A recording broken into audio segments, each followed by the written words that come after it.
ইদানিং আমার ভিডিও দেখে আমাকে অনেকে ভারত বিদ্বেষী বলে মনে করেন। আসলে তাদের এই মনোভাবটা অনেকটা ভুল। আমি ভারতের বিরোধী নই। আমি ভারতের পররাষ্ট্রনীতি, ভারতের আচরণ, আমাদের প্রতি ভারতের যে কর্মকাণ্ড সেগুলির প্রতি প্রচণ্ড বিদ্বেষী। আমাদের সাথে পশ্চিমবঙ্গ বা ভারতের আর্থিক, সামাজিক, অর্থনৈতিক সম্পর্ক বিজড়িত। ভারত পৃথিবীর চতুর্থতম অর্থনীতি এবং টেকনোলজি হাব। ভারতকে এড়িয়ে গিয়ে কিছু করাটা অনেকটা অসম্ভব, কিন্তু ভারতের সাথে আমাদের সুসম্পর্ক বজায় রাখা দরকার। একই সাথে আমাদের অস্তিত্বকে বিকিয়ে না দিয়ে, আমাদের স্বার্থকে বিকিয়ে না দিয়ে, আমাদের দেশকে বিকিয়ে না দিয়ে তাদের সাথে আমাদের সুসম্পর্কের প্রয়োজন আছে।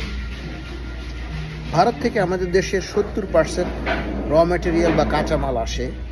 আমি জানি না সেই কাঁচামালটা আমাদের দেশে কেন তৈরি করা হয় না, বা সেই ইন্ডাস্ট্রিগুলো আমাদের দেশে কেন প্রতিষ্ঠিত করা হয় না। ভারতের থেকে আমরা কেন আজে বাজে টেকনোলজি ক্রয় করে কোটি কোটি, হাজার হাজার কোটি টাকা আমরা পানির মধ্যে ফেলে দিয়েছি। ভারতের নীতি আমাদের প্রতি কোনোদিন ভালো না, কারণ তাদের নীতি হচ্ছে শোষণ নীতি। আমরা কেন শোষণ নীতির মধ্যে যাব?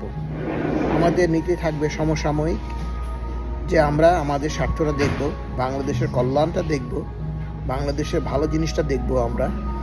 কিন্তু ভারতের সাথে আমাদের যে সমস্ত চুক্তি করা হয়েছে তা এককেন্দ্রিক চুক্তি, যাতে ভারতই লাভবান হবে এবং আমরা ক্ষতিগ্রস্ত হব। আমার বক্তব্য সেজন্যই আমি ভারতবর্ষের বা ভারতের বিরোধিতা করি না। আমি বিরোধিতা করি তাদের কার্যকলাপের জন্য, তাদের যে বৈরী মনোভাব সেটার বিরুদ্ধে। সুতরাং আমাকে ভুল বুঝবেন না। আমি যেটা সত্য, যেটা ভালো কথা, যেটা নীতি কথা, যেটা আমাদের জন্য মঙ্গলজনক, সেই জিনিসটাই আমি বক্তব্যে আনি। আমি কারোর পিছনে লেগে থাকতে রাজি না, কাউকে ঘৃণা করতে রাজি না, কারোর বিরুদ্ধে রাগ পুষে রাখতে রাজি না। আমার বক্তব্য হচ্ছে সম্পূর্ণ বাংলাদেশের পরিপন্থী। বাংলাদেশ যাতে ভালো হয়, আমার জনগণের জন্য মানুষের ভালো হয়, আমি সেই জিনিসটাই চাই। এর বিরুদ্ধে গেলে আমার সত্য কথা বেরিয়ে আসে। যাই হোক, আশা করব যে এই ভুলের নিরসন হোক, কারণ ইন্ডিয়ার সাথে আমাদের অনেক কিছু জড়িত। কালচারালি, সোশ্যালি, ইকোনমিক্যালি অনেক কিছু আমাদের সাথে ওতপ্রোতভাবে জড়িত। ভারত আমাদের সাথে জড়িত, আমরা ভারতের সাথে জড়িত।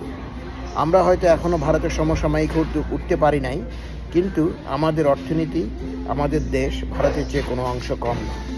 সুতরাং আমাদেরকে আমাদের স্বকীয়তা, আমাদের জাতীয়তা, আমাদের কৃষ্টি, আমাদের কালচারকে অবলম্বন করে আমাদেরকে বড় হতে হবে।